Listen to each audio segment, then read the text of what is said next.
What's up, everybody? Liv here. Welcome back to the channel, and thank you guys for watching. Today we're going to get into the Sauer 365X macro. All right, but before we do, I want to thank Brownells for sending this over. Listen, they're an online retail store. They have parts, accessories, firearms, ammos, targets, you name it, they got it. All their goodies for your 2A needs. So check them out. And Brownells, thank you for sending this over. All right, so listen, you might think I'm talking fast because I'm going to try to do this review in 5 minutes.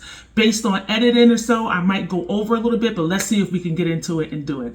All right, so first of all, the 365 macro is a 9mm striker fire handgun.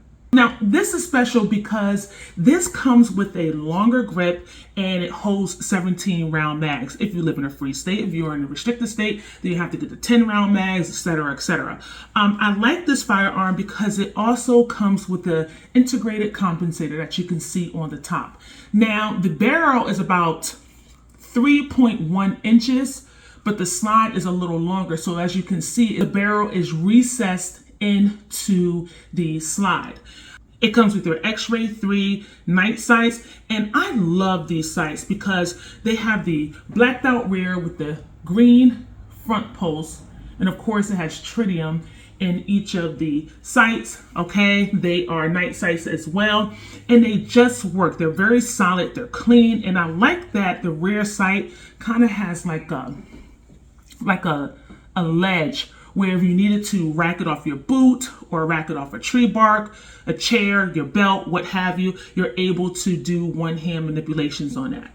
Of course, SIG was able to keep the theme going, so they have this module, but you can take your control group out by undoing this pin right here, okay? And of course, they're gonna be all the availability of grip modules and slides that you can interchange using the control group, all right? I love they have the beaver tail back here. It allows me to get my hand high up on the grip.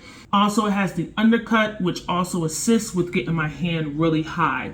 All right, it has front and rear serrations, and we'll actually get into that a little bit later. It has a 1913 Picatinny rail, and you have interchangeable back straps. I believe I shot this with the medium back strap, and I ended up changing it to the large, and I think the large fits my hand a lot better. Now, as far as the shootability is concerned, this has very soft felt recoil, and it's because of the compensator.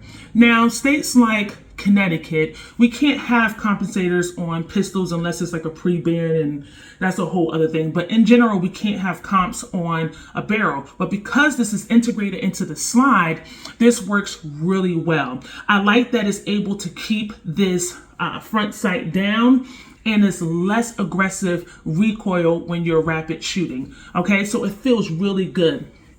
Another thing I didn't get to talk about is the optic cut. Okay, so you can put your Romeos on here, you can put your RMR CCs, you can put your Holosun 50K on here. You have a few different options when it comes to your red dot. As far as I'm concerned, I haven't yet decided which red dot I'm going to use on this, but as of right now, I'm just really happy to shoot it with the backup iron sights because I really like it and I think it works. As you can see right now, I have the Streamlight TLR 7A on here. I really like this weapons mounted light. I'm trying not to flash the camera, but it really works well for me, and I think I'm gonna leave it up here.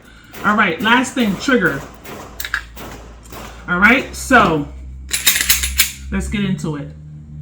Here it goes. That's a take up, wall, break. A little spongy, but when you're shooting, you don't notice it. All right, I'm still at the wall, and that's the reset. All right, again, feels better when I'm actually shooting it. When I'm testing it right here, it's a little spongy. But overall, I really, really like this firearm. Now, if I had two cons, the first con would be the slide serrations, okay? So I think that they're not as steep as they could be.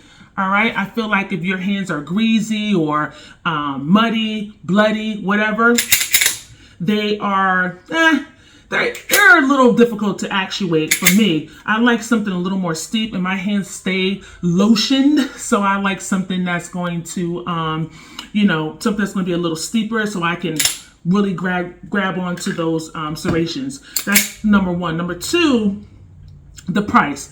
There, right now, this is going for about $800 in stores, okay?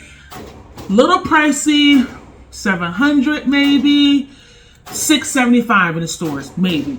But yeah, $800 is a little pricey, so I'm not feeling that. But nonetheless, you're gonna get a solid firearm. All right. And last thing, if I had to say was a con, is that over time with rapid firing and just going ham at the range, this slide can get hot. All right. So if you have long fingers like myself, or if you rack the slide from up here, that can be an issue if you are doing a lot of rapid fire at the range. So if that's the case, just use the rear serrations. I haven't seen any other issues with that, with the barrel or the slide being hot. It's just something to notice since I have long fingers and I rack the slide up here. But outside of that, this is a beast. I love it. Great options coming out of the box. I think you're getting a solid firearm, and maybe I'm wrong, but I really like it. It might be my EDC. More often than not, it will be. And I'm just very pleased that Sig was able to come out with something like this. All right, so I tried to get this done in 5 minutes. By the time I edit it, it might be 6 or 7 minutes, but I tried. You know I have a lot to say. I'll be going on and on and on, but I tried to get it done. But overall, I love this firearm, and I'm happy that Sig made it. I'm happy that it has a compensator. Not happy that we can't have the 17 round mag capacity, but nonetheless, it is what it is. So anyway, you guys let me know your thoughts. I hope you're doing well, treating one another with kindness, and I'll see you in the next video. Thanks. Peace.